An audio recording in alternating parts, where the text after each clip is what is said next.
Hello comrades, Commissar Bro here today with another of my little after action reports. Even though they're not really after action, they're kind of like updates as to how the war is going.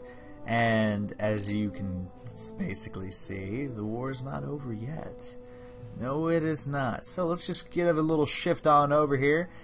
And now you can basically see how things have changed since last we did a video. That's right. Now keep in mind, it is 1961. The last video was 1953, to give you an idea. I was practically new to nuclear warheads. I had only used 2 on Hong Kong at that point. At this point in time, the Allies have been bombed. Oh my goodness, have they been bombed.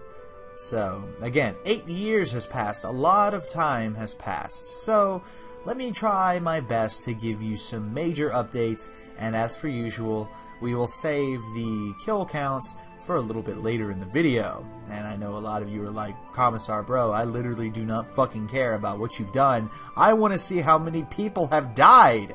And my dear comrades, I do not blame you, but the story time it is. And with that, so, essentially, as you can see here, I broke the deadlock. Assuredly broke it. As in, the Russians couldn't do it them goddamn selves, so I came in and did it for them. Broke all the way out of Romania, like the northern reaches between Russia and Romania. Managed to conquer Romania, Bulgaria, Albania, and the Serbia area. Now, Yugoslavia is pretty much been turned into one of the most terrifying walls of defense I've ever seen in this game. Truly, I would actually say this is the most terrifying wall of defense I've ever seen in this game by a long, long shot. You can see just right here that there's 276 divisions, 21, 62, 35, 113. So at the bare minimum, we're looking at roughly 500 divisions completely covering this small area. And we have not made any headway for a little while. At least a few months. No major ground has been gained on either side, and it's quite literally because the Allies have so many men that they've countered my tactic. My tactic was outnumbering them, having more men than them, and just constantly attacking and overwhelming positions, finding weak points in lines and attacking with overwhelming force. And that seemed to do a pretty good job of pushing the line, but like I said, now we can't do that. We don't have that luxury anymore because the Allies have armies just as big as my own. So, how many armies do the Allies really have? How many troops do they have? That's a good goddamn question, let me tell you. Basically, with the fall of the fascists, the German Republic and the Republican Italy both were created as democratic states, and as such have turned their armies into weapons of war for democracy. The amount of men that they're numbering at this point in time is actually comparable, at the very least, to the size of the French, the British, and the American armies, if not bigger.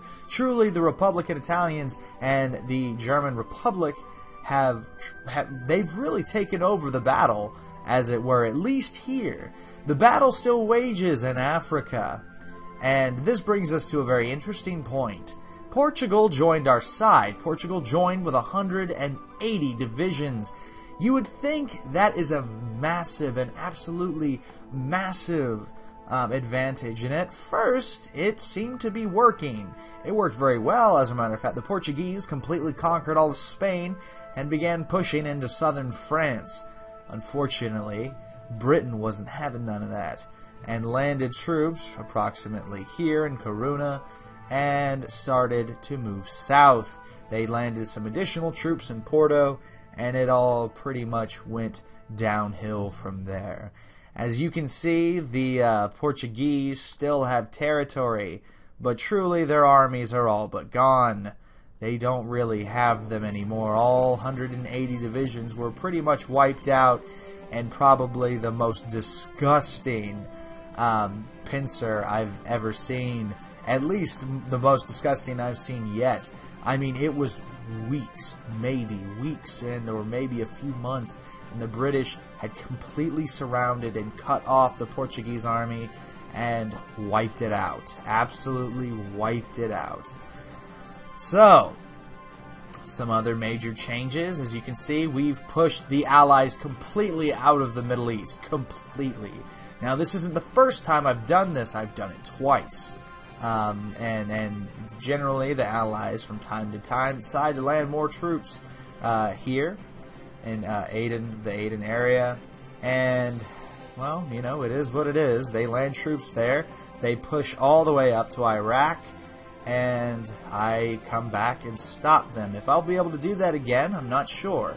Because at this point, my army is almost completely preoccupied. Surely the majority of my forces, at least half of my forces, are completely distracted by this deadlock that is occurring in Eastern Europe at the moment. Now, Poland still has not gotten involved. Thank God. I do not want them involved. I want them to have absolutely nothing to do with this war, because if they get involved, that's where, unfortunately, it will end.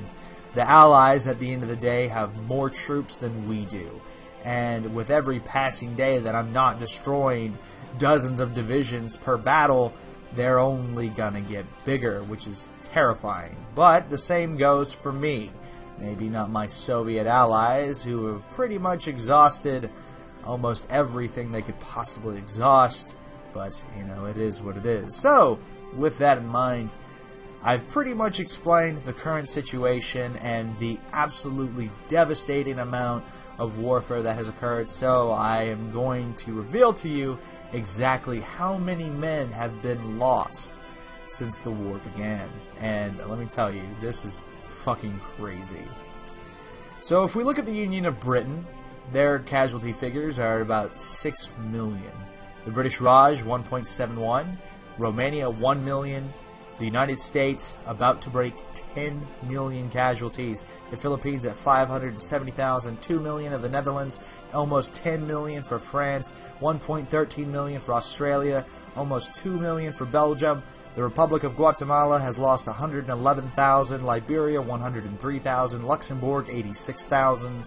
South Africa, 519,000, Czechoslovakia, 446,000, New Zealand, 94, SFR Yugoslavia, 849,000, Canada, 713,000, the Second Brazilian Republic, 1.48 million, the Mexican Opposition, 1.52, 3 million between the two countries, 185,000 from the Republic of Thailand, 1.51 million from the State of Japan, 687,000 from Turkey, 308,000 from Spain, 360,000 from, who is this, Bulgaria? Yeah, Bulgaria. 742,000 from Hungary, 849,000 from the Republic of Italy, Republic of Austria, 87,000, 236 from Republican Spain, 2.14 million from the German Republic, 17,000 from Albania, 35,000 from Tibet, and 3,000 from the Republic of China. The war is overwhelmingly in our favor, 45% to be exact. Truly, if we're going to win this war, it's going to be won in Africa. It's not going to be won in Europe as originally expected, because the deadlock will not break at this point. How many troops do the enemy have? Well, our rough estimates are putting the German Republic between 180 to 422, the Republic of Italy 190 to 429 divisions. I'm just ignoring the smaller countries because truly I don't give a shit about them. France, 204 to 383 divisions, the United States, 250 to 491 divisions, and Britain with 187 to 318 divisions. This is how much available divisions they have roughly. That puts the number, even at estimates, over 1,000 divisions between them. And if you add all the allies together, the minimal number is still ballpark 800 divisions. Now, let's take a look at our casualties. These are far more condensed, thank God. The Iranians have lost 4.31 million. Mongolia has lost 723,000. The Soviet Union has lost 30.42 million men. Let me repeat that. 30.42 million. The People's Republic of China, being us, have lost 18.65 million. And the Republic of the Arabian Assembly, so Saudi Arabia, has lost 153,000. The Democratic Republic of Afghanistan has lost 1.01 million. Portugal lost 3.11 million. The Iraqi People's State have lost 452,000. Essentially, the Comintern is looking at roughly 60 million casualties as pretty much the high estimate I would put for the Comintern. And the Allies, I have no earthly idea of how many casualties they've taken, but just looking at the great powers and what they've lost, it's 10 million, roughly 17 million, 19 million, 20 million, 22 million, 30 million, 31, 33, not counting, well, yeah, that's, okay, so that's 34, roughly 35, roughly 36, we'll put that at 37 with the additional numbers, 30, no, that would be 40, yeah, 40 basically, 42 between those two, 43, 44, 47, I'll add all those together, just round it, so around 47 million, and I would put a high cap of about 50 million casualties. Ladies and gentlemen, to give you a rough estimate, it's 1961 and over 110 million fighting men have died. These countries are scraping the barrel to find additional soldiers to fight. If you look at them, it quite literally says their recruitment policy is scraping the barrel. Most of them don't even have supplemental reserves. If they lose divisions, more often than not, that's all they've got. Now, Germany, unfortunately, has a pretty extensive amount of manpower to pull from. Truly, they probably have in the ballpark, I would imagine, somewhere around 10 million men they could field or lose, essentially. That's a lot, and Italy is probably about the same. Those two powers are pretty scary in how many troops they can field, and they've proven that them being out of the war for so long was a boon to the Allies, to say the least. I mean, look at how many we've killed, and they just don't care. They've still got more men to throw into the fray, and baby, it's not over yet. And even look at France, oh my goodness, almost 10 million lost, and they're like, fuck you, fuck you. You are not taking these countries without a fight. This has been probably the craziest game I've ever played. I've never, ever in my history of playing games have I ever seen anything so insane. The amount of men lost, the way the war has fought and dragged on, from attrition damage and from just not being able to push front lines and so on. And even the aggressiveness of the AI, just because they haven't attacked you in a while does not mean they're not coming for you.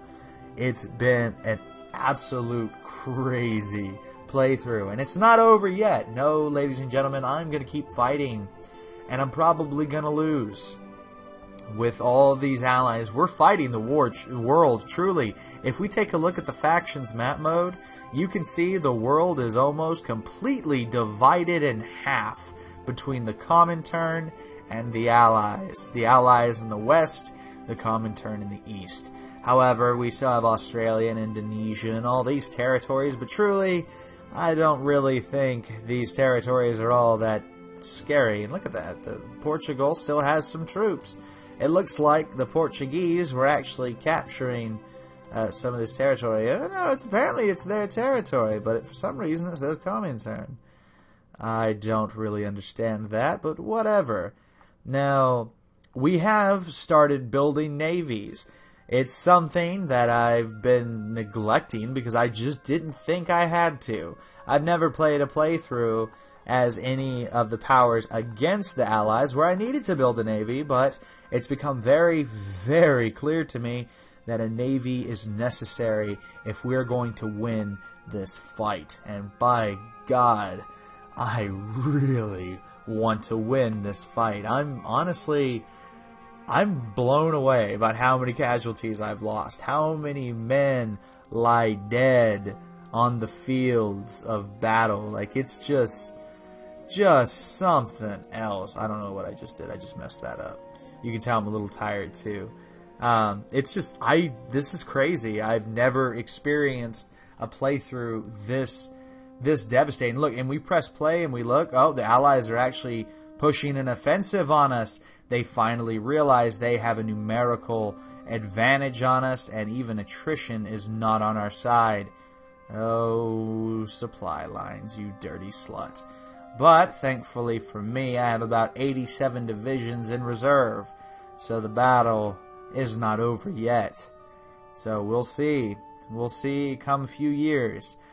And maybe I'll finally be able to end this particular war, and hopefully it will be in victory for Communist China. One last thing before I go. Look at my Air Force. That is redonkulous, isn't it? 8,650 close air support, 8,749 fighter jets. That's right, I said fighter jets. While I do have a lot of regular fighters, I have 11,000, ladies and gentlemen. 11,000. So even then, these numbers are, I guess these are just ones that are, these are airplanes that are active. I have 11,000 jet fighters that haven't even touched the battlefield. Just to give you an idea of exactly what type of heat I'm packing. That's right. But then again, the Soviets haven't built enough airfields for me to effectively defend these areas. So, it is what it is. But anyway, thanks so much for watching, guys. I hope you've enjoyed these past couple of days, us experimenting with this just absolutely crazy playthrough.